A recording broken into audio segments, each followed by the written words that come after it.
Hello, what's up? Ito na naman tayo at tayo ay magre-reaction lang dito kay Chavit Singson kung paano tantarin ng tanong ni Karen Davila itong si Chavit Singson at kung paano nyo mahuhuli na itong si tandang Chavit Singson kung paano magsinungaling. Kasi dito nyo makikita na talagang itong si Chavit Singson ay umiinit ang ulo.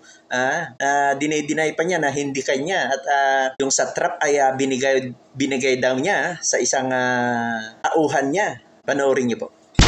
How much was the project cost of the bypass road? I don't know because I'm not there anymore. Based on the project cost, magkano ang allegedly hindi pa binigay para matapos ang proyekto, sir? Hindi ko alam dahil hindi ako nakikialam. Ang Okay. tinanong ko lang, bakit hindi natapos yan ako? Naubos na po yung pondong binigay ng gobyerno, sabi nila. Can investigate it. So kung hindi nyo alam, then why are you speaking right now? So why are Tinatanong ka you... ko, satrap sa akin daw. Oh, sa amin doon pero nag-divest na ako.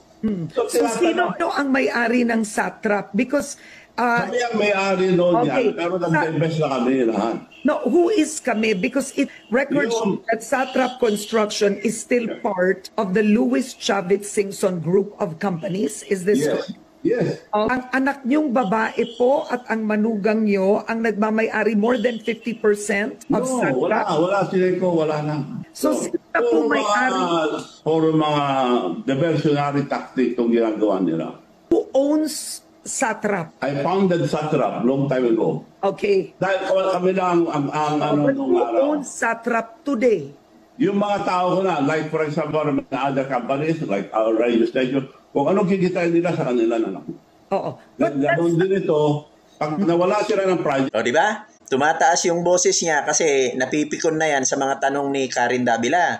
Kaya dyan yung mahuhuli yung kasinungalingan ng matandang ito na akala mo gusto pa siya ng mga tao, lalong-lalo na sa Ilocosur. Okay, hanggang dyan lang po. Bye. Thank you.